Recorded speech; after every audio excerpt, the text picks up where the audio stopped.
Hello students, good afternoon to all of you. तो कैसा रहा कल आपका संडे? पढ़ाई की या नहीं की? एज यूजुअल मुझे लगता है पढ़ाई नहीं की आप लोगों ने। चलिए कोई नहीं, अभी तो इतना लोड भी नहीं है आप लोगों पे। तो आज का लेक्चर स्टार्ट करते हैं बच्चों। लास्ट लेक्चर में हमने डोल कंप्लीट कर लिया था, डिग्री ऑफ ऑपरेटिंग लीवरेज। आज हम पढ़ने वाले हैं फाइनेंशियल लीवरेज और कंबाइंड लीवरेज। ठीक है, ये दो लीवरेज। अब डोल कंप्लीट हो गया, डोल समझ में आ गया, डोल का कंसेप्ट समझ में आ गया। सेम वही कंसेप्ट फाइनेंशियल लीवरेज और कंबाइंड लीवरेज में, तो आपको इतना प्रॉब्लम नहीं होगा, बहुत जल्दी से हो जाएगा। और करते हैं स्टार्ट। तो हेडिंग डाल दीजिए सब लोग। आज हम डिस्कस करने जा रहे हैं financial leverage.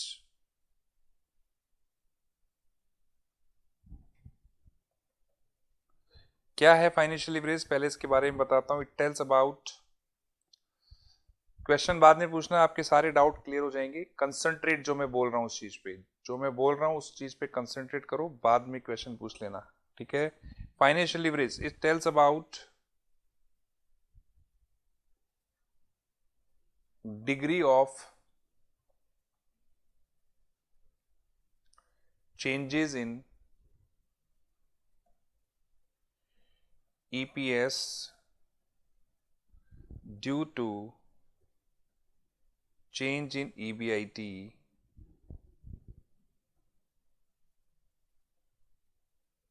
provided there is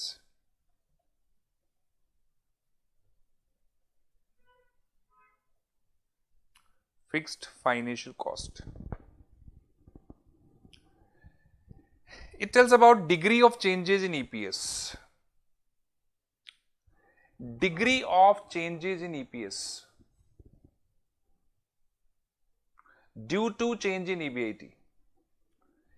यानी ईपीएस कितना चेंज होगा अगर ईबीआईटी चेंज हो जाए तो, प्रोवाइडेड उनके बीच में क्या हो, फिक्स्ड फाइनेंशियल कॉस्ट। प्रोवाइडेड उनके बीच में क्या होना जरूरी है, फिक्स्ड फाइनेंशियल कॉस्ट।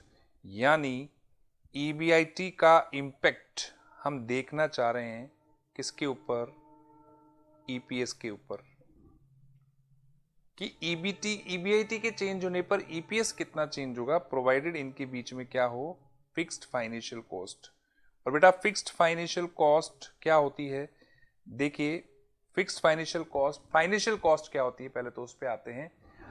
फाइनेंस क्या होता है, हम बिजनेस करने के लिए हमें पैसों की जरूरत है, कैपिटल की जरूरत है, मनी की जरूरत है। ये कहां से आता है पैसा, ठीक है ना। तो इसको हम बोलते हैं financial sources, equity share, preference shares, debentures, loan, यहां से हमारे पास पैसा आता है। और इन सब पे हमें, इन सब पैसों के लिए हमें खर्च भी करना पड़ता है, हमें इंटरेस्ट देना पड़ता है, हमें डिविडेंड देना पड़ता है। तो ये फाइनेंशियल कॉस्ट होती है। अब इस फाइनेंशियल कॉस्ट में कौन सी फिक्स्ड है, तो इस फाइनेंशियल कॉस्ट में दो ही प्रकार की जो कॉस्ट है वो फिक्स्ड है, that is interest and preference share dividend. Interest and preference share dividend, ये दो प्रकार की जो फाइनेंशियल कॉस्ट है ये फिक्स्ड होती है। इक्विटी शेयर डिविडेंड फिक्स नहीं होता, equity share dividend is not fix, वो तो प्रॉफिट पे डिपेंड करता है कितना बचा है। प्रेफरेंस शेयर डिविडेंड फिक्स होता है और इंटरेस्ट फिक्स होता है। तो इनके फिक्स होने के कारण अगर ईबीआईटी में चेंज करोगे तो उसके कंपैरिजन में ईपीएस में क्या चेंज होगा, that is financial leverage.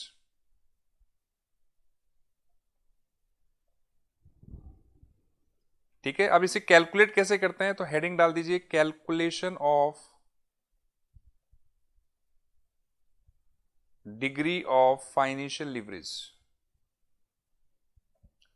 Calculation of degree of financial leverage, जिसको शॉर्ट में बोलते हैं DFL. Calculation of degree of financial leverage, जिसे शॉर्ट में बोलते हैं डीएफएल।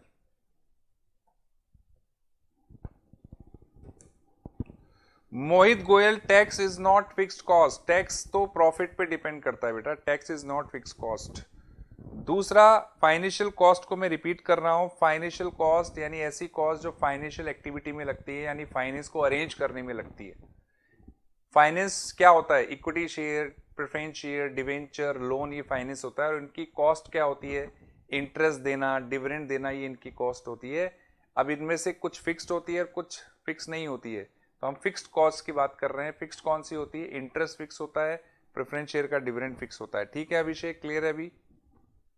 फिक्स फाइनेंशियल कॉस्ट तो कैसे कैलकुलेट करते हैं? Degree of financial leverage DFL। तो केस नंबर 1,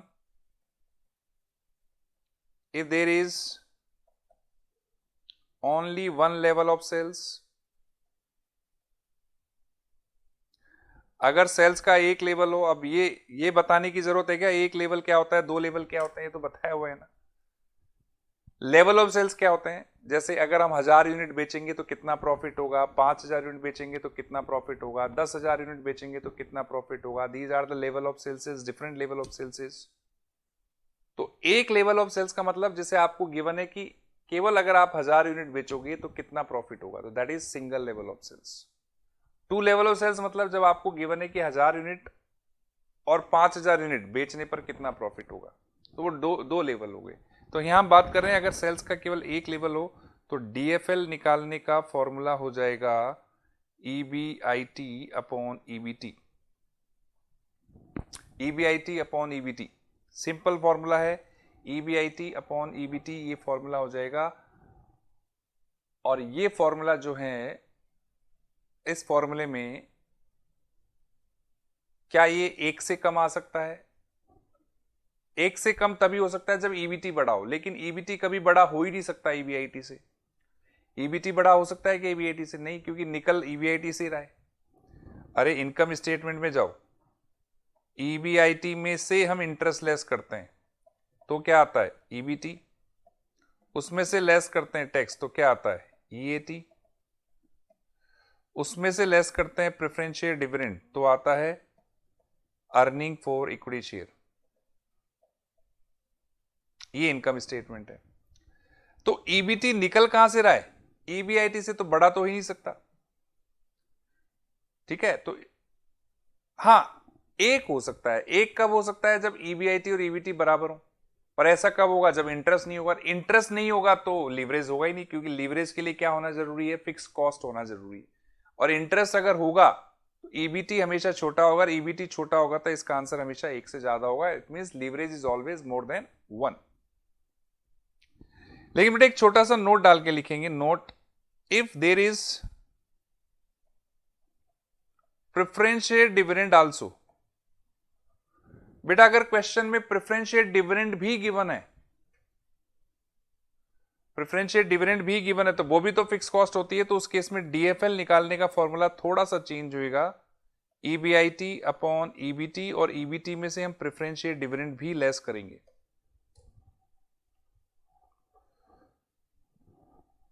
तो ये हमारा फॉर्मूला हो जाएगा DFL निकालने का। ऊपर वाला फॉर्मूला कब लगेगा? जब प्रेफरेंस शेयर डिविडेंड ना हो। लेकिन अगर प्रेफरेंस शेयर डिविडेंड होंगे तो इस सेकंड वाला फॉर्मूला यूज करना है आपको। प्रेफरेंस शेयर डिविडेंड भी लेस करनी है, क्योंकि प्रेफरेंस शेयर डिविडेंड भी फिक्स्ड कॉस्ट में आती है। ठीक है, तो हमारा फॉर्मूला हो जाएगा EBIT upon EBT minus preference share dividend. लेकिन यहां पे एक पॉइंट ये है कि क्या हम EBT में से प्रेफरेंस शेयर डिविडेंड को लेस कर सकते हैं? Of course not. EBT में से पहले हमें क्या देना पड़ता है? टैक्स देना पड़ता है। उसके बाद हम प्रेफरेंस शेयर डिविडेंड लेस कर सकते हैं। यानी बिना टैक्स के प्रेफरेंस शेयर डिविडेंड लेस हो ही नहीं सकता। अब आप बोलोगे सर टैक्स भी लेस कर दो, तो नहीं, टैक्स को लेस नहीं कर सकते, because tax is not fix cost. Tax is not fix cost. Tax तो सर्टेन परसेंटेज से दिया जाता है on the profit, that is not fix, that depends on the profit. तो उसको लेस नहीं कर सकते। अब बिना टैक्स को लेस किए हमें प्रेफरेंस शेयर डिविडेंड को कैसे लेस करना होगा? तो इस केस में हमें प्रेफरेंस शेयर डिविडेंड को बिफोर टैक्स लाना होगा। इसको बिफोर टैक्स लाने का फॉर्मूला हो जाएगा, इसे 1 - T से डिवाइड कर देंगे। इसे 1 - T से डिवाइड कर देंगे तो ये बिफोर टैक्स आ जाएगा। दैट मींस इस पे टैक्स का इंपैक्ट आ जाएगा। अब एक चीज नोट डाउन कर लीजिए सब लोग बच्चों, एक चीज यहां नोट डाउन कर लो सब लोग। मैं नोट करके लिखवा देता हूं, ध्यान रखिएगा। ये हमेशा काम आने वाली चीज है। किसी भी अमाउंट को अगर आपको आफ्टर टैक्स करना हो तो उस अमाउंट को 1 - T से मल्टीप्लाई कर दीजिए। किसी भी अमाउंट को आफ्टर टैक्स करने के लिए 1 - T से मल्टीप्लाई कर दीजिए, वो आफ्टर टैक्स आ जाएगा। और किसी भी अमाउंट को अगर बिफोर टैक्स लाना हो, किसी भी अमाउंट को अगर बिफोर टैक्स लाना हो तो उसको 1 - T से डिवाइड कर दीजिए। ठीक है, ये आप ध्यान रखिए, हमेशा याद रखिए। आफ्टर टैक्स करने के लिए 1 माइनस टी से मल्टीप्लाई कर दीजिए, बिफोर टैक्स के लिए 1 माइनस टी से डिवाइड कर दीजिए। अब आप बोलोगे सर यहाँ टी क्या है? टी का मतलब है टैक्स रेट। टी का मतलब क्या है? यहाँ पे टैक्स रेट है। अब देखो एक एग्जांपल से समझते हैं। अमाउंट बिफोर टैक्स है 2 लाख, टैक्स 30% से है 60,000, और अमाउंट आपको आफ्टर टैक्स दिया हुआ है 140। बेटा अगर क्वेश्चन में आपको अमाउंट बिफोर टैक्स गिवन हो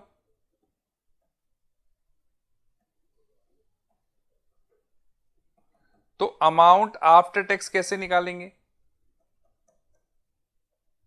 बिफोर टैक्स गिवन है तो अमाउंट आफ्टर टैक्स कैसे निकालेंगे? तो उसके लिए अमाउंट बिफोर टैक्स को मल्टीप्लाई कर दो 1 माइनस टैक्स रेट से। टैक्स रेट 30% है, 30% को लिखेंगे 0.3, तो आ जाएगा 1,40,000। तो किसी भी अमाउंट को आफ्टर टैक्स करने के लिए 1 माइनस टी यानी टैक्स रेट से मल्टीप्लाई कर दो। और अगर आपको अमाउंट आफ्टर टैक्स गिवन हो और आपको लाना हो अमाउंट बिफोर टैक्स, तो क्या करेंगे? तो अमाउंट आफ्टर टैक्स को किससे मल्टीप्लाई कर डिवाइड कर देंगे? 1 minus tax rate. Tax rate 30% है तो 0.3, तो यह आ जाएगा 2 लाख। तो इस तरह से आप अमाउंट को बिफोर टैक्स भी ले जा सकते हो और आफ्टर टैक्स भी ले जा सकते हो, ये फॉर्मूला अप्लाई करके। ये हमेशा ध्यान रखिएगा। इसलिए जब प्रेफरेंशियल डिविडेंड गिवन हो तो उस पर टैक्स का इंपैक्ट लाने के लिए, उसे टैक्स से पहले लाने के लिए, क्योंकि बिना टैक्स के तो प्रेफरेंशियल डिविडेंड दे नहीं सकते, तो उसे टैक्स के पहले लाने के लिए हमें उस पर टैक्स का इफेक्ट डालना होगा। टैक्स का इफेक्ट डालने के लिए उसे 1 माइनस टी से डिवाइड करके बिफोर टैक्स लाना होगा। ठीक है ना? अब आप बिना टैक्स के भी प्रेफरेंशियल डिविडेंड को लेस कर सकते हो। तो ये कंसेप्ट है और ये वाला फॉर्मूला आपको अप्लाई करना पड़ेगा। ध्यान दीजिएगा, 2 फॉर्मूले बता दिए मैंने। ये वाला कब लगेगा? ये वाला फॉर्मूला जब प्रेफरेंशियल डिविडेंड ना हो, और ये वाला फॉर्मूला कब लगेगा? जब प्रेफरेंशियल डिविडेंड हो। तो ये वाला फॉर्मूला, सेकंड वाला फॉर्मूला आपको यूज करना है। प्रैक्टिकल क्वेश्चन लेंगे, उससे और ज्यादा क्लियर हो जाएगा।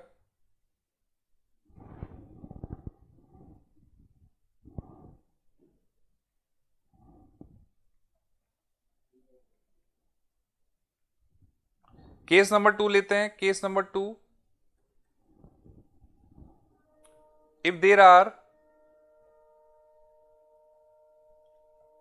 2 लेवल ऑफ सेल्स। मैंने आपको बताया 2 लेवल हैं सेल्स के। सेल्स के 2 लेवल हैं। 1000 यूनिट बेचने पे क्या होगा, 5000 यूनिट बेचने पे क्या होगा, 2 लेवल गिवन है आपको। तो उस केस में डीएफएल निकालने का फॉर्मूला क्या होगा? Percentage change in EPS upon percentage change in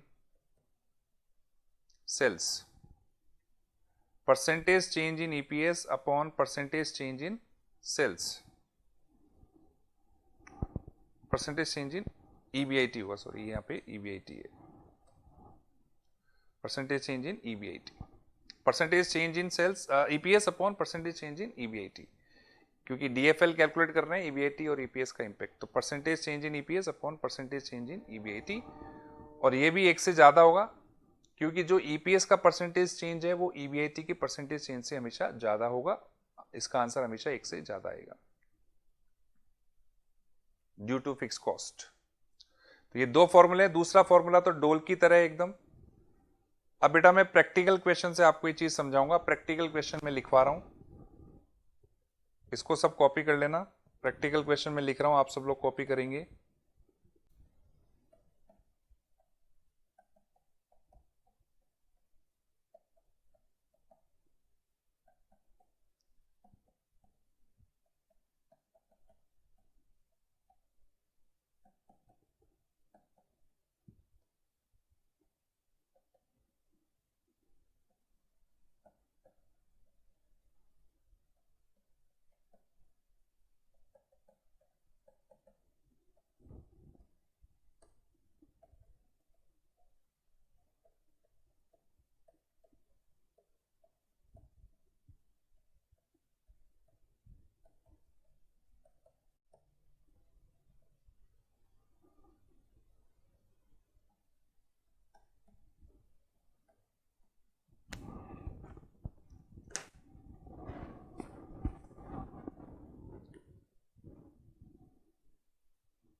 question copy करिए बच्चों।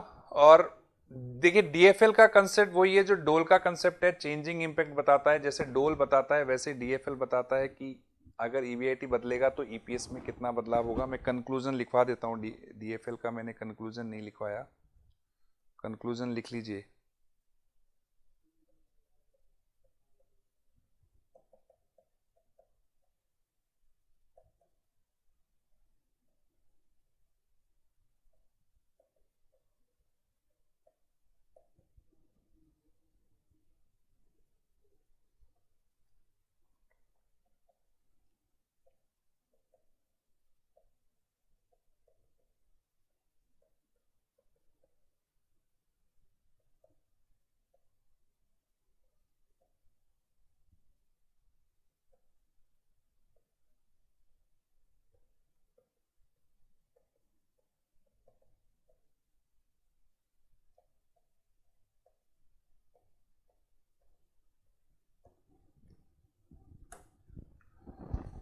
वही डोल का कंसेप्ट है।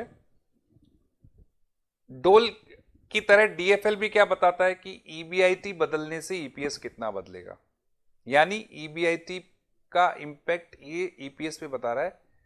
और मान लेते हैं, लेट अज्यूम डीएफएल 2 है, तो इसका मतलब क्या हुआ? इसका मतलब हुआ कि आप ईबीआईटी को कितना भी चेंज कर लो, whether upward whether downward, whether increasing और डिक्रीजिंग, इससे ईपीएस कितना चेंज होगा? जस्ट डबल चेंज होगा, 2 टाइम चेंज होगा, क्योंकि डीएफएल कितना है? 2 टाइम्स। फॉर एग्जाम्पल आप ईबीआईटी को 10% बढ़ाते हो तो ईपीएस भी बढ़ेगा डबल, यानी 20%। अगर आप ईबीआईटी को डाउन करते हो 50% से तो ईपीएस भी डाउन होगा डबल, यानी 100%। तो ये कंसेप्ट है डीएफएल का। अब ये क्वेश्चन मैंने लिया है, इस क्वेश्चन में अपन कैलकुलेशन करेंगे। और बेटा आप लोग मेरे को कैलकुलेशन बताएंगे, सारी कैलकुलेशन करके बताएंगे। आप लोग अपने आप करके रख लेते हो, मुझे बताते नहीं हो।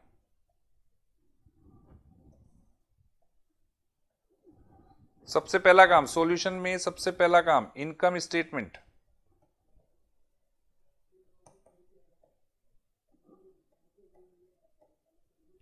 सबसे पहले ईबीआईटी है 6 लाख। रोहन वंसल जल्दी निकाल दिया, लेकिन मेरे को लग रहा है कुछ गड़बड़ है।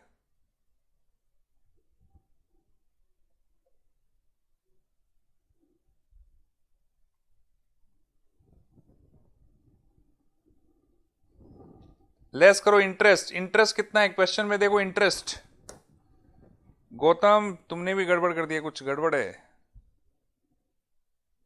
इंटरेस्ट निकालो, इंटरेस्ट कितना है? इंटरेस्ट कितना है?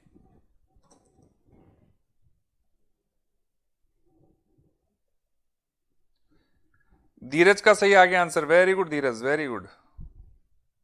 इंटरेस्ट देखिए कितने के डिवेंचर है? 10 लाख, रेट है 12%, कितना हुआ? 1.20। तो ईबीटी कितना आ गया? 480।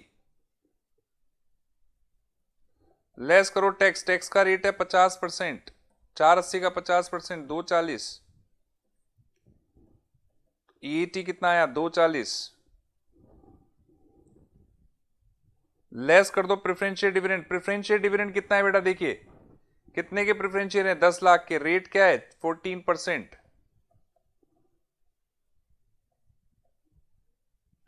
तो ये आ गया earning for equity share holder 1 lakh. ये इनकम स्टेटमेंट तैयार हो गया। अब पहला question, EPS earning for equity share holder divide by number of equity shares.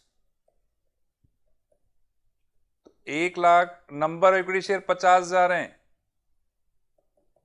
तो 2 आ गया, 2 पर शेयर। ईपीएस आ गया 2। अर्निंग पर शेयर 2 रुपया।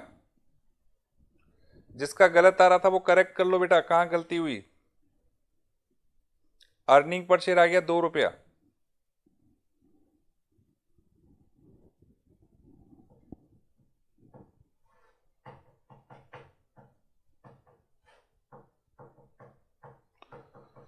गौतम खुटेटा गलत है। तुम गलत कैसे निकाल रहे हो? तुमने ईपीएस भी गलत निकाला गौतम। क्या गड़बड़ हुई तुम्हारे से?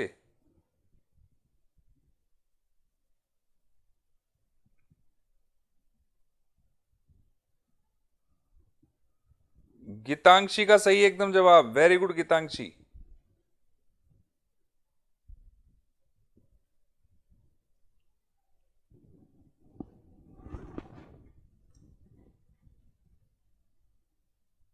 Okay, now corrected. DFL correct करो गौतम बेटा, डीएफएल गलत करेक्ट करो। डीएफएल गलत है तुम्हारा, डीएफएल गलत।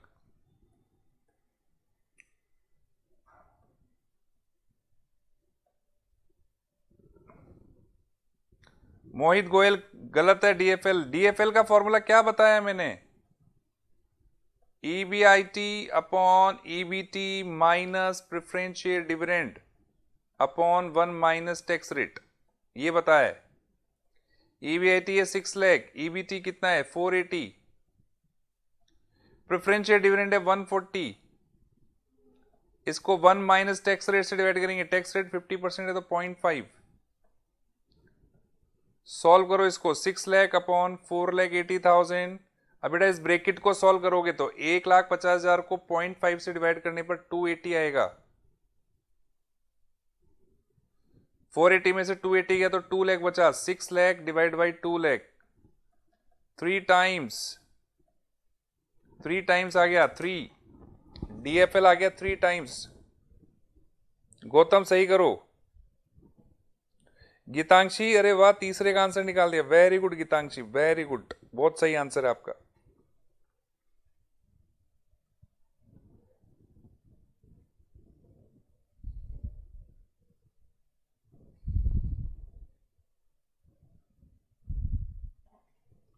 मोहित गोयल ठीक है तुम्हारा, लेकिन पूरा करो। राधिका 960 क्या निकाला है? गलत है। आर्यन दायमा सही है एकदम, वेरी गुड।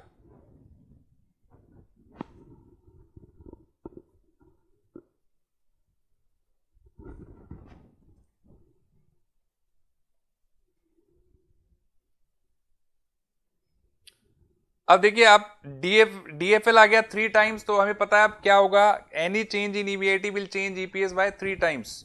तो इंक्रीज इन ईवीआईटी है, इंक्रीज इन ईवीआईटी कितना है बेटा?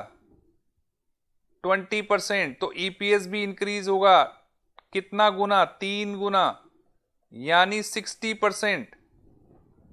हमारा ईपीएस 60% इंक्रीज होगा। पुराना ईपीएस कितना है? अरे नया ईवीआईटी, हाँ नया ईवीआईटी तो सही है पंकज, लेकिन हमें तो ईपीएस निकालना है ना पंकज, हमें ईवीआईटी नहीं निकालना, ईपीएस निकालना है। अगर नया ईवीआईटी बढ़ता है तो ईपीएस 3 गुना बढ़ेगा, 60%। तो नया ईपीएस क्या हो जाएगा? पुराना ईपीएस 2 है, उसमें 60% ऐड करो। गौतम अब सही निकाला तुमने एकदम, वेरी गुड। तो आंसर आया 3.2, 3.2 आएगा बेटा आंसर, 3.2 आएगा आंसर।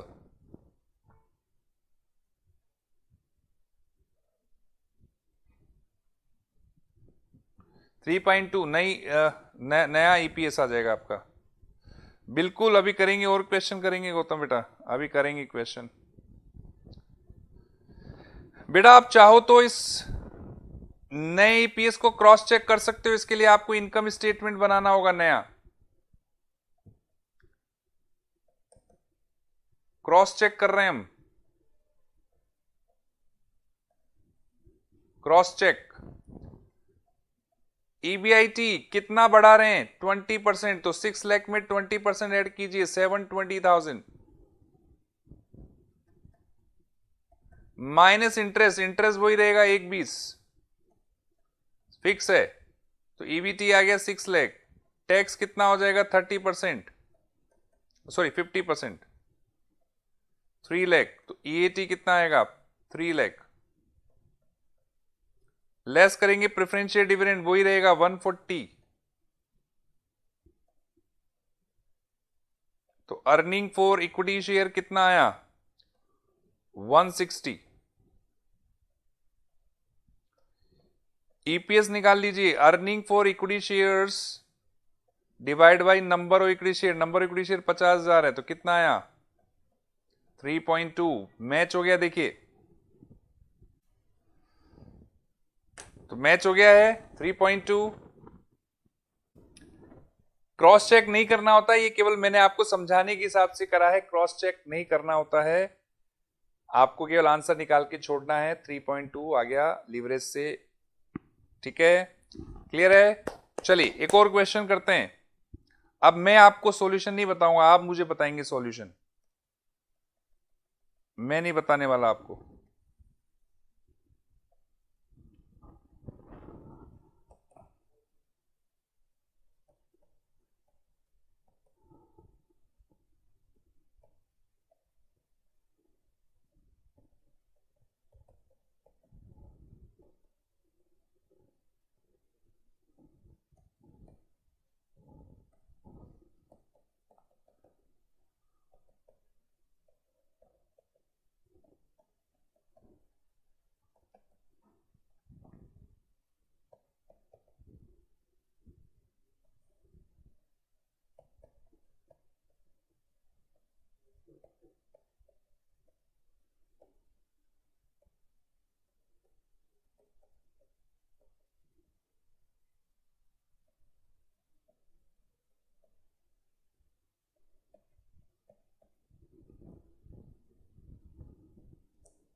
चलिए कैलकुलेट करके मुझे आंसर बताइए फटाफट, मुझे आंसर आना चाहिए सबका।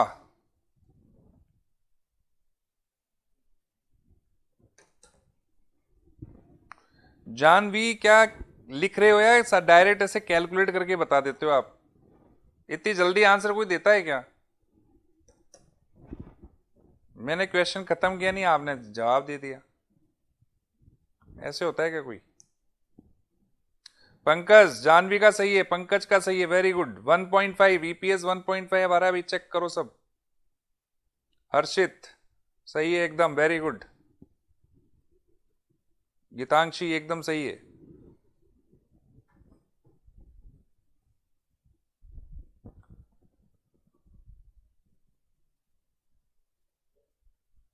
ईशा एकदम सही। जानवी, अरे जानवी इतनी जल्दी मत करो यार, बहुत जल्दी बताते हो आप, और एकदम सही और बताते हो फिर।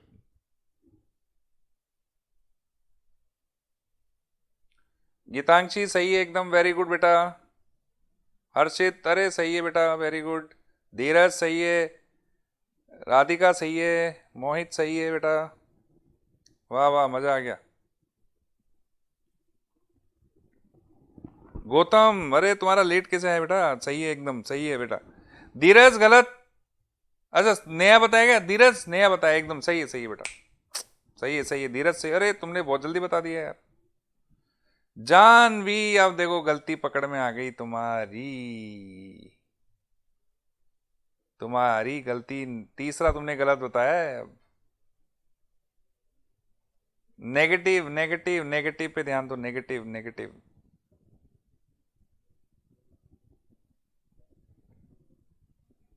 सही है, डीएफएल सबका 2 आ रहा है, वेरी गुड, 2 डीएफएल 2। हर्षित का सही है, तीसरा आंसर, तीसरा आंसर बताया ना हर्षित, सही है एकदम। जानवी सही है, अब तुम्हारा सही है, अब सही है बेटा, तीसरे का आंसर आएगा 1.2, वेरी गुड वेरी गुड 1.2। सब मैच करो भाई, सब मैच कर लो, वाह वाह मजा आ गया। Ayushi very good. गौतम कुटेटा आ गया वेरी गुड। अक्षत सही है बेटा, very good Pranjal, very good. New EPS, Pranjal new EPS है ना। राधिका एकदम सही, क्या बात है क्या बात है। न्यू, नमन क्या बताया न्यू 1.2 ना, हाँ 1.2 सही है एकदम सही है, नमन सही है। हाँ हाँ प्रांजल में समझ गया था वो तो।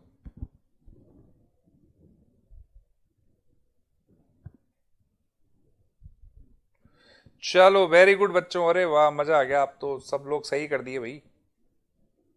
फिर भी कुछ बच्चों ने अगर का नहीं आ रहा है तो मैं फटाफट क्रॉस चेक कर लेना बेटा। जिनका नहीं आ रहा उनके लिए मैं इनकम स्टेटमेंट बना रहा हूं। सबसे पहले ईबीआईटी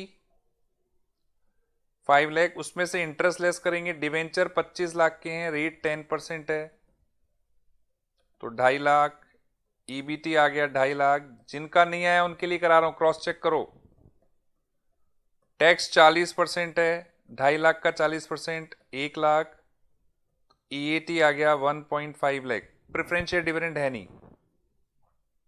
तो ईपीएस कितना आ गया 1.5 लाख अर्निंग आई और नंबर ऑफ इक्विटी शेयर है 1 लाख, तो कितना होगा 1.5 पर share. DFL EBIT upon EBT, preferential dividend नहीं है तो सिंपल फॉर्मूला लगेगा ईबीआईटी अपॉन ईबीटी। ईबीआईटी है 5 लाख, ईबीटी है 2.5 लाख, कितना आया 2 टाइम्स। डिक्रीज बोल रहा है, डिक्रीज इन ईबीआईटी। अगर ईबीआईटी डिक्रीज हो रहा है 10% से तो ईपीएस भी डिक्रीज होगा।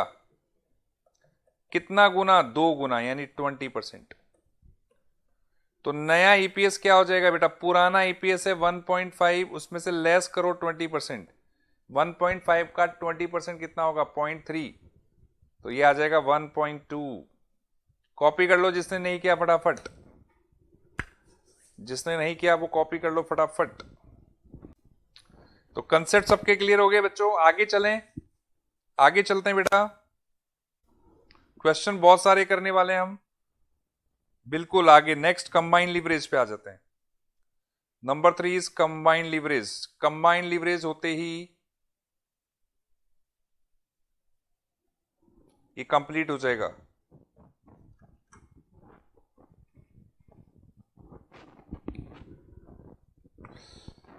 एक मिनट, कंबाइन लीवरेज से पहले एक छोटी सी चीज बताऊंगा बेटा, एक बार इसको क्रॉस करेंगे। एक छोटी सी चीज रह गई है वो मैं आपको बता देता हूं। Important notes related to DFL, वही नोट्स हैं जो डोल में थे। हाई डीएफएल का मतलब होता है हाई फिक्स्ड फाइनेंशियल कॉस्ट, और अगर फिक्स्ड फाइनेंशियल कॉस्ट ज्यादा है तो इसका मतलब हाई फाइनेंशियल रिस्क है। हाई फाइनेंशियल रिस्क, जैसे मान लेते हैं ईबीआईटी है 5 लाख और इंटरेस्ट है 1 लाख, तो आपका ईबीटी क्या होगा 4 लाख, और आपका डीएफएल निकल के आएगा ईबीआईटी अपॉन ईबीटी, डीएफएल निकल के आएगा 1.25। अगर ईबीआईटी 5 लाख है और इंटरेस्ट 4 लाख है तो आपका ईबीटी होगा 1 लाख, तो डीएफएल निकल के आएगा 5 टाइम्स। तो क्या देखा आपने, इंटरेस्ट कम है तो डीएफएल भी कम आया, इंटरेस्ट ज्यादा है तो डीएफएल भी ज्यादा है। तो डीएफएल ज्यादा होने का मतलब क्या हुआ, अगर डीएफएल ज्यादा है तो इसके पीछे क्या कारण है, इसके पीछे कारण है ईबीआईटी और ईबीटी का गैप ज्यादा है, और वो गैप ज्यादा किसके कारण है, इंटरेस्ट के कारण।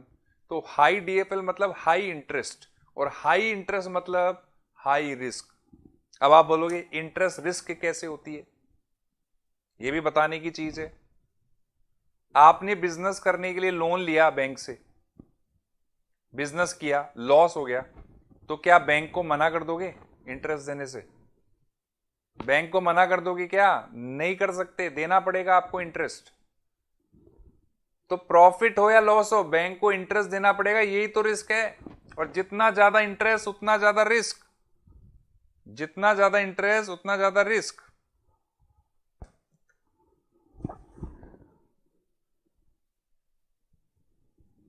आई बात समझ में, तो इसका मतलब हाई इंटरेस्ट यानी हाई फिक्स कॉस्ट यानी high risk.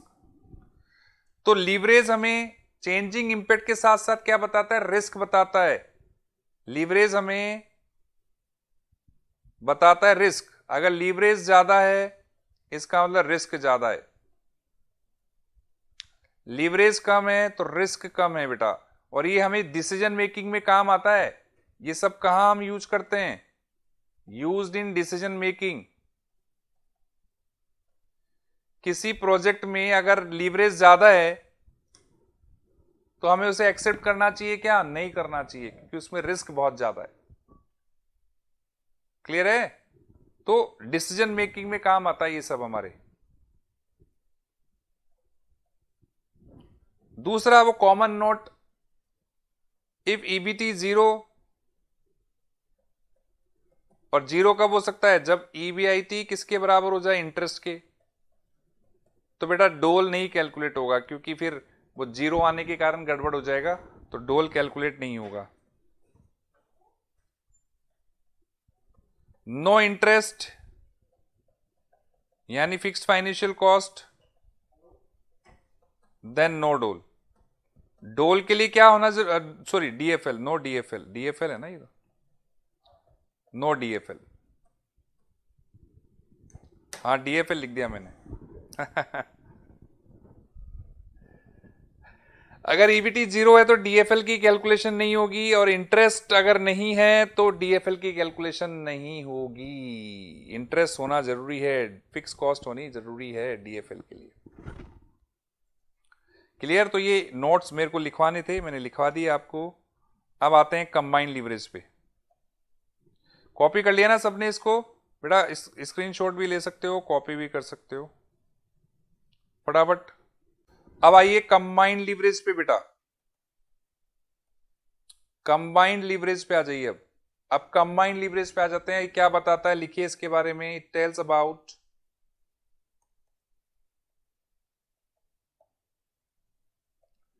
Degree of changes in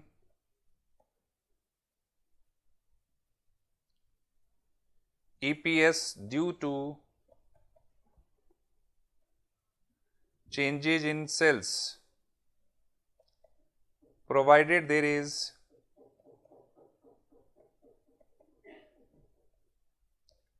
fix cost. और यहां पर फिक्स कॉस्ट जो है ऑपरेटिंग और फाइनेंशियल दोनों होगी।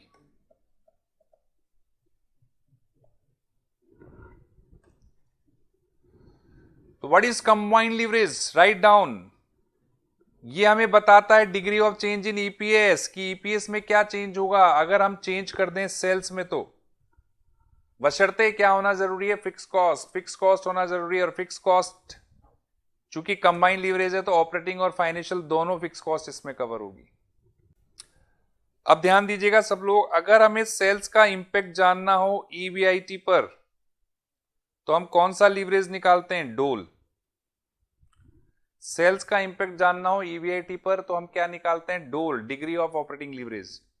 ईबीआईटी का इंपैक्ट जानना हो ईपीएस पे तो हम क्या निकालते हैं? DFL, financial leverage. और सेल्स का इंपैक्ट अगर हमें डायरेक्टली ईपीएस पे जानना हो, ध्यान दीजिए, सेल्स का इंपैक्ट ईबीआईटी पे जानना हो डोल, ईबीआईटी का इंपैक्ट ईपीएस पे जानना हो डीएफएल। लेकिन अगर सेल्स का डायरेक्ट ईपीएस पे इंपैक्ट जानना हो तो इसको बोलते हैं combined leverage, degree of combined leverage, जिसको हम शॉर्ट में बोल देते हैं DCL, degree of combined leverage. इतना सा फर्क है। कंबाइंड इंपैक्ट बता देता है, सेल्स का डायरेक्टली किस पे इंपैक्ट बता देता है? ईपीएस पे।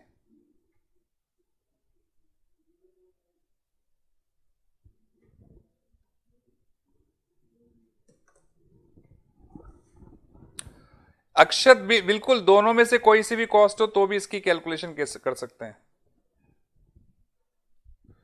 नमन क्वेश्चन करवाया था ना डोल में, 2 लेवल ऑफ सेल्स का क्वेश्चन डोल में करवा दिया ना, सेम वैसे ही क्वेश्चन होते हैं, सेम वैसे ही होते हैं। करेंगे, बहुत सारे क्वेश्चन है कंपाइलर में, चिंता मत करो, थक जाओगे करते करते।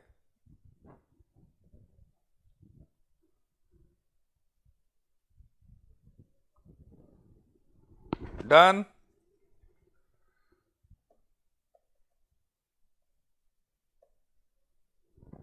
Now calculation of DCL. अब डीसीएल की कैलकुलेशन कैसे करते हैं बेटा? डीसीएल की कैलकुलेशन देखिए, डीसीएल की कैलकुलेशन कुछ नहीं करना, डोल निकाल लो, डीएफएल निकाल लो, दोनों को मल्टीप्लाई कर दो। ये लो जी, डीसीएल आ गया। डोल निकाल लो, डीएफएल निकाल लो, दोनों फॉर्मूले पता ही हैं आपको, मल्टीप्लाई कर दो, डीसीएल आ गया। अब आप बोलोगे सर नहीं फॉर्मूला बताओ हमारे को, तो क्योंकि पहले डोल निकाल लें, फिर डीएफएल निकाल लें, और फिर हम डीसीएल निकाल लें, तीन तीन काम, तो डायरेक्ट फॉर्मूला बता दो ना। वो फॉर्मूला बता देते हैं, ये लो जी, ये पहला हो गया, ये दूसरा हो गया, फॉर्मूला देख लो। डोल का फॉर्मूला क्या होता है? डीएफएल का फॉर्मूला क्या होता है? प्रेफरेंशियल डिविडेंड तो माइनस होता है ना वो। तो यहां ईवीआईटी से ईवीआईटी कट गया, क्या बचा?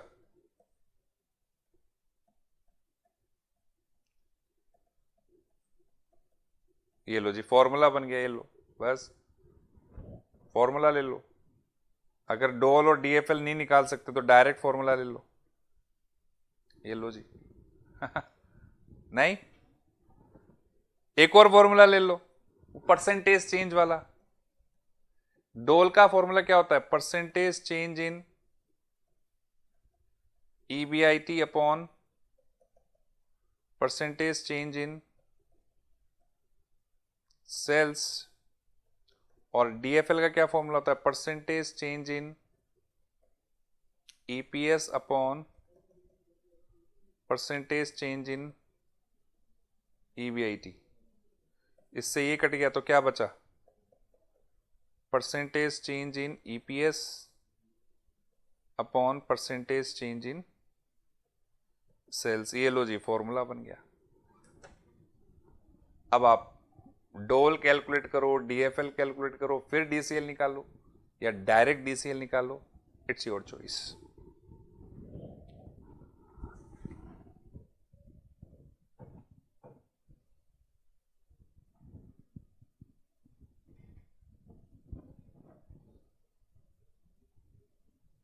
आई बात समझ में सबके?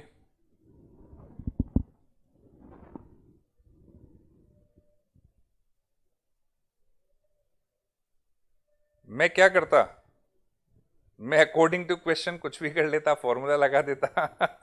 अरे एक ही चीज, अरे कोई अलग अलग नहीं है बेटा हिमांशी, बेटा ये सब क्या है, ये कान इधर से पकड़ो उधर से पकड़ो वाली बात है, अलग अलग तोड़ना है, वो एक ही चीज है।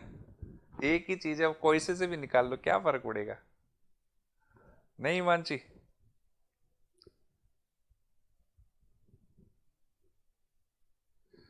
ओह गौतम ने अच्छा क्वेश्चन पूछा। ये गौतम यार तुम कहां से लाते हो ऐसे क्वेश्चन? कैसे याद रखें फॉर्मूले?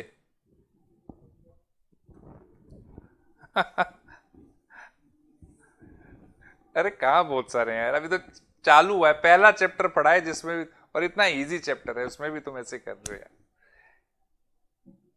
अपने आप याद हो जाएंगे, जैसे जैसे क्वेश्चन करोगे ना अपने हिसाब से याद हो जाएंगे, अपने आप याद हो जाएंगे, आप टेंशन मत लो। बस क्वेश्चन करते रहो, जितनी ज्यादा प्रैक्टिस करोगे ऑटोमेटिक दिमाग में फिट हो जाएंगे।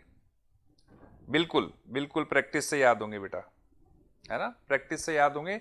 रटने की जरूरत नहीं है, कंसेप्चुअली समझोगे ना कि ऐसा क्यों हुआ वैसा क्यों हुआ, कंसेप्चुअली समझोगे तो ऑटोमेटिकली आपको याद हो जाएंगे फॉर्मूले, ऑटोमेटिकली याद हो जाएगी।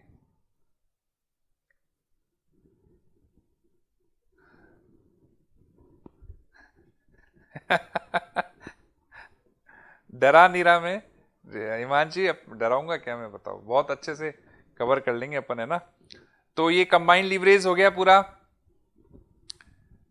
कंबाइंड लीवरेज कंप्लीट है, बहुत इजी है, होमवर्क दे रहा हूं मैं आप लोगों को, चूंकि अपना लीवरेज चैप्टर कंप्लीट, तो लीवरेज चैप्टर कंप्लीट है। कुछ इसमें एक दो थ्योरेटिकल पोर्शन है, वो कल डिस्कस करूंगे अपन, एक दो थ्योरेटिकल कंटेंट है वो कल डिस्कस करेंगे, otherwise leverage chapter is complete.